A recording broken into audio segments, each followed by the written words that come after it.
Estamos en la comunicación en estos momentos con el exministro de Estado, excongresista también, Juan Cheput, a quien le damos la bienvenida. Señor Cheput, ¿qué tal? Buenos días. Muy buenos días, Pedro.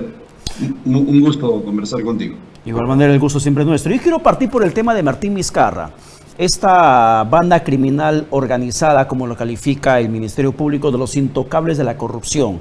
Y ya se sabe muchas cosas de lo que pasó en su momento con el tema Vacunagate, con el personaje Vizcarra, y ahora hablamos de un nivel de corrupción tan asqueroso como el tema Odebrecht que perpetraron otros expresidentes.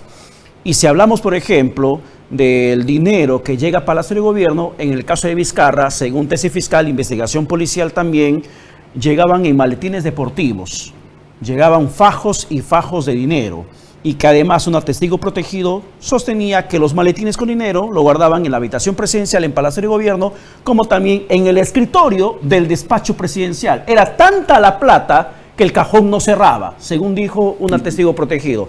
Y además, más revelaciones sostienen que por lo menos en el caso de Vizcarra se habría recibido, entregado coimas por encima de los 3,5 millones de soles solamente en sobornos para obras públicas. Con todo esto, yo sé que tiene una crítica bastante ácida sobre Martín Vizcarra. ¿Qué más podría aportarnos sobre este tema? Bueno, yo la verdad estoy sorprendido que el Ministerio Público, en especial el fiscal de la Nación, todavía no plantee la solicitud de levantamiento de inmunidad o de desafuero ante el Congreso de la República, a pesar de todas las evidencias existentes. La recapitulación que tú acabas de hacer queda corta, estimado Pedro. ¿Sí? No olvidemos que hay un libro de un colega tuyo, Carlos Paredes, que detalla con lujo las evidencias que hay sobre la corrupción de Vizcarra. Habla del ministro José Hernández, que en la casa de él se entregaban sobres con coimas y que éste reclamaba a Martín Vizcarra, y sobre todo los antecedentes que hay desde el gobierno regional de Moquegua. Si a eso le agregamos la participación de la esposa, contando los billetes tal y como ha señalado otra colaboradora eficaz, pues el carácter corrupto de Martín Vizcarra es más que evidente, con premeditación y alevosía. No olvidemos que él exigió como vicepresidente del país colocar a su amigo Edmer Trujillo en un ministerio clave como el de Vivienda. Y se sabe ahora que este señor, Edmer Trujillo, también era una pieza importante en todo el andamiaje de corrupción de Martín Vizcarra.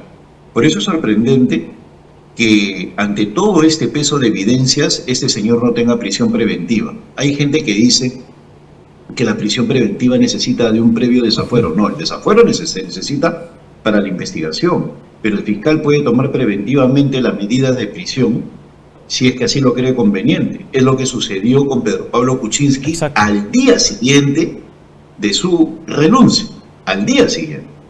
Entonces, y con el mismo Pedro Castillo, ¿no? Entonces, no se entiende por qué este señor aún no está tras las rejas y ahorita puede estar coordinando alegremente con sus compinches una estrategia de defensa. Claro, y hablamos de coimas millonarias que para la Fiscalía sí son escandalosas, pero no suficiente motivo para que pueda pedir un tema de prisión preventiva. ¿Y usted entiende el por qué el aparato judicial es bastante laxo, blando con la figura de Martín Vizcarra? ¿Hay alguna explicación lógica sobre esto? No, lo que hay es indicios de lo que podría significar el secreto a voces de la forma como se manejó la vacunación. Yo creo que Martín Vizcarra guarda información comprometedora respecto a muchos funcionarios del Estado e inclusive gente del aparato mediático.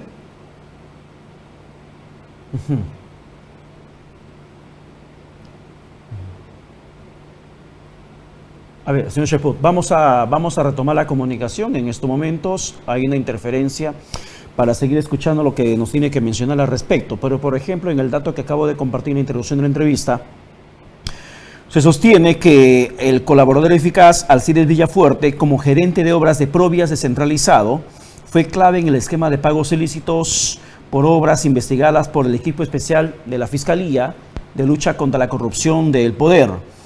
El detenido exfuncionario llevaba sobornos a Carlos Revilla quien lo Claro. repartía a los moquegüanos, y entre ellos al expresidente, según el documento oficial que obra en manos en estos momentos de la justicia.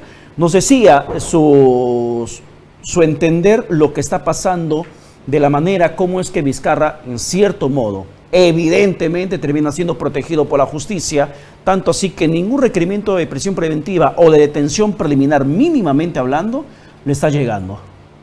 Yo creo que Martín Vizcarra, te señalaba hace un instante, guarda información privilegiada sobre algunos periodistas y políticos y funcionarios en general del Estado.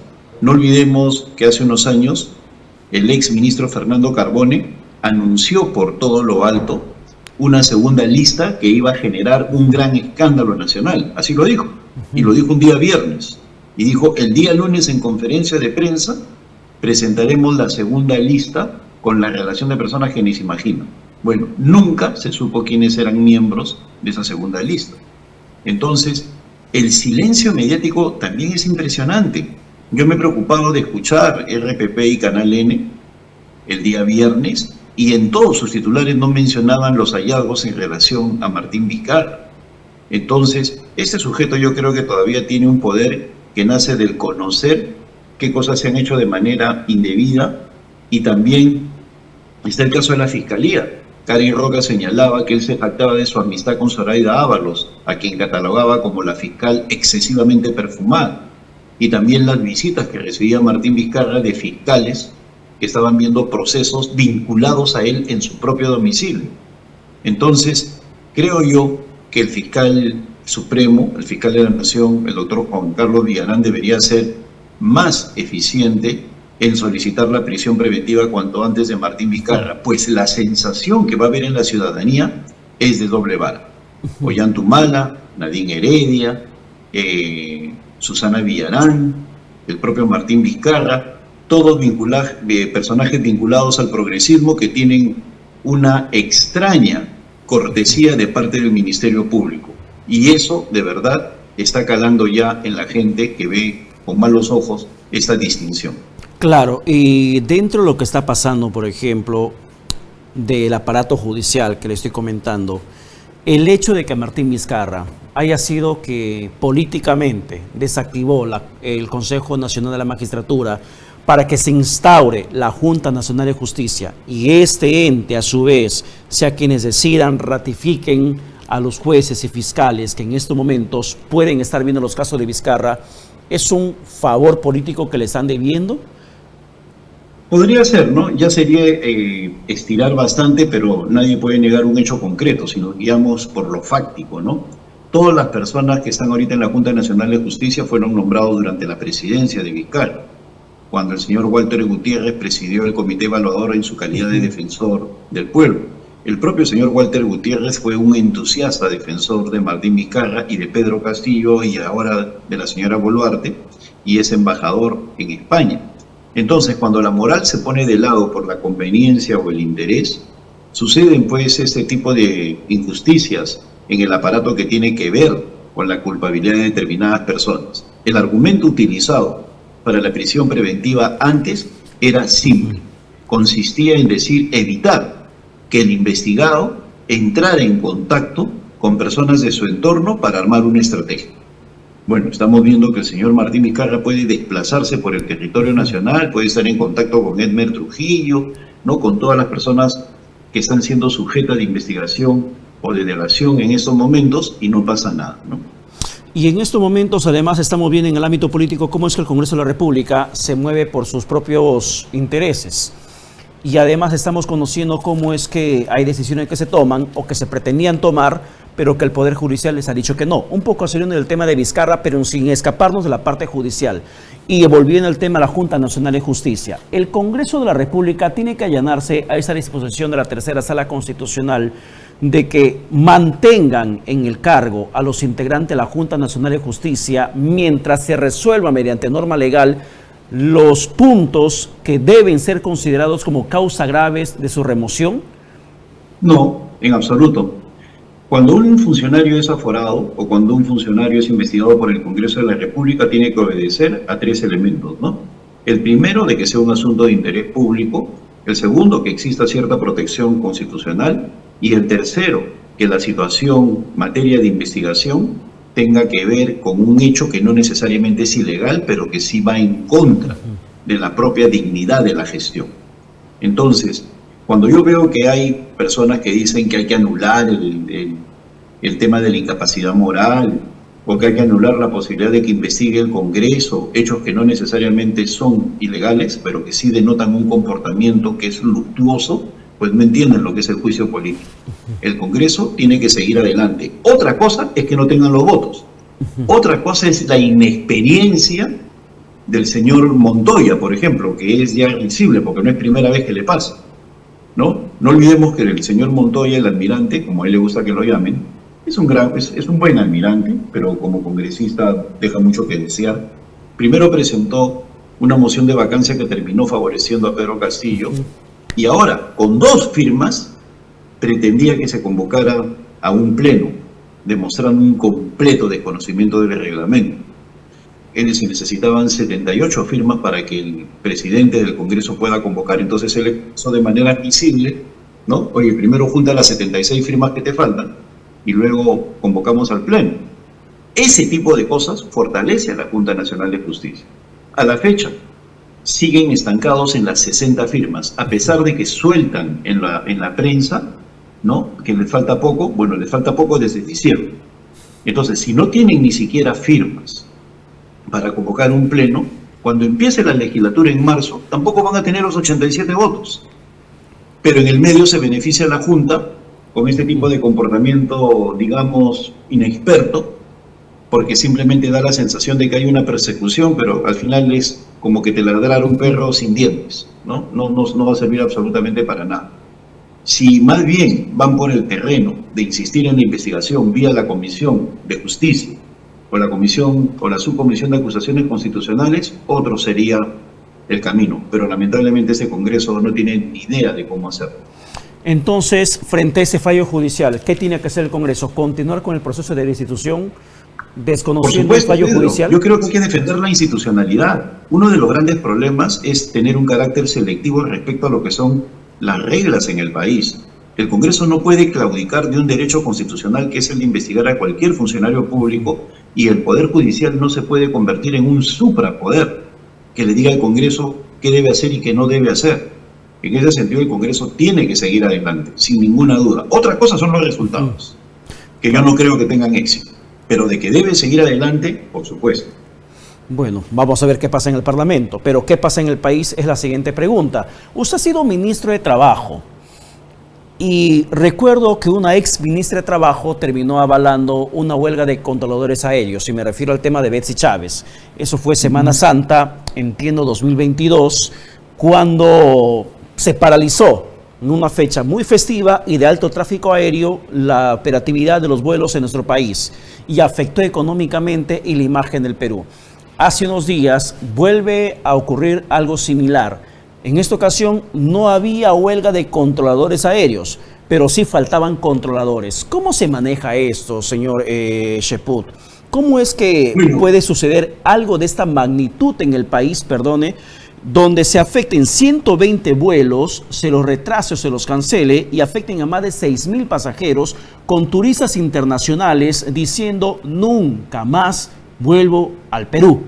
¿Cómo es que se llega a ese punto de la crisis? Esa es responsabilidad total del ministro de Transportes y Comunicaciones, no, sin ninguna duda. Y por otro lado, de quien debe ser su alter ego en el gabinete, es decir, los publicados, que es el ministro de Comercio y Turismo y la ministra de Cultura. Lamentablemente se ve que no existe calidad ministerial en el sentido de poder debatir con sus pares respecto a algún problema en especial. Yo he participado en gabinetes en los cuales un ministro, por ejemplo el ministro de Trabajo, le exige al ministro de Economía dinero para determinado programa público, o que por su culpa no están generándose las condiciones para levantar una huelga, etcétera, etcétera. El ministro de Turismo, de Comercio y Turismo, ha tenido que señalar al ministro de Transporte que los controladores están generando una serie de problemas y retrasos, y actuar de inmediato con la ministra de Cultura. Pero no existe, y vuelvo a señalarlo, esa calidad ministerial. Se ha perdido el control político entre pares. El hecho que haya un gabinete y que reine la camaradería no significa de que exista una sensación de complicidad ante el mal manejo de algún colega. Y lo mismo sucede en el Parlamento. No hay ni un congresista que cuestione, por ejemplo, al presidente del Congreso o a la señorita Lady Camones por blindar a un mochasueldo. Ni uno. Igual, en el nivel ministerial, si estamos viendo la evidencia de que se retrasan los vuelos 2, 3 días, de que hay una sensación de malestar, no sensación, hay un malestar en la ciudadanía que se manifiesta en redes y en medios, y el ministro de Cultura, la ministra de Cultura y el ministro de Comercio y Turismo no le dicen nada al ministro de Transportes y Comunicaciones, y al Premier tampoco se da cuenta, es simplemente porque hay un desgobierno, porque no hay categoría ministerial. Por eso yo sostengo que lamentablemente no se da cuenta la presidenta de la República que ya tiene que cambiar a Alberto Otárola. 3 horas de reunión con el señor Acuña para decir más de lo mismo, en el sentido de declaratoria de emergencia para la región La Libertad, demuestra con absoluta seguridad un desgaste y que ya perdieron toda iniciativa. Entonces, si la señora presidenta no procede a cambiar al señor Otárola, tengan la absoluta seguridad que este desmadre va a continuar en todos los sectores por los siguientes meses. Pero en el tema de la emergencia, al parecer, Alberto Otárola ya no se quiere quemar tanto así que le entregó la posta al ministro de Defensa, Jorge Chávez Cresta, para que él sea quien salga a hablar sobre la estrategia que se va a montar.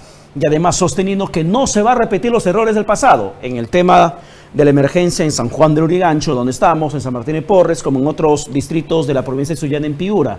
Porque ahora sí, dicen, se va a tomar parte con las Fuerzas Armadas, instalándose una base permanente en Trujillo para que de esa forma sean las Fuerzas Armadas las que vayan al frente y que colaboren con la policía. Supuestamente ahora será distinto. Bueno, lamentablemente esas son palabras que se las lleva el viento, ¿no? Yo soy un consumidor de noticias a nivel nacional porque me entrevistan a nivel nacional, y en La Libertad, luego de una reunión, el señor Jorge Chávez Cresta con las autoridades de La Libertad salió a decir que están en etapa de evaluación del plan. Entonces, ¿cómo una emergencia que requiere acción inmediata se va a ralentizar porque están en etapa de evaluación? Eso demuestra, pues, que el gobierno no sabe qué hacer, no se toman medidas de acción inmediata que podrían hacerse. El solo hecho de instalar una base, ¿cuánto tiempo va a demorar? ¿Una semana, 2 semanas, un mes, 2 meses? Si ni siquiera han podido descolmatar todos los ríos a nivel nacional y se están desbordando, a pesar de que hace tan solo 2 semanas o 3, Alberto Otárola decía que todo estaba bajo control. Hoy las lluvias y los desbordes lo desmienten. Igual sucede en todo. Siguen matando en La Libertad. Ayer han vuelto a matar. Sí. Sigue habiendo problemas en todos los distritos. Y la declaratoria de emergencia solamente sirve para que los alcaldes gasten sin licitación. Tal vez por eso lo reclaman. Pero mira lo que sucede en San Martín de Porres, en San Juan del Lurigancho, en Sullana, Patás. En esos 4 lugares ya había declaratoria de emergencia. Y nos hemos olvidado que cuando cesan al comandante general de la policía, dicen por el fracaso de los estados de emergencia. Sí. Y sin embargo, siguen insistiendo en la medicina que ha fracasado. ¿Y sabe por qué sucede todo eso, estimado Pedro? Porque no hay oposición.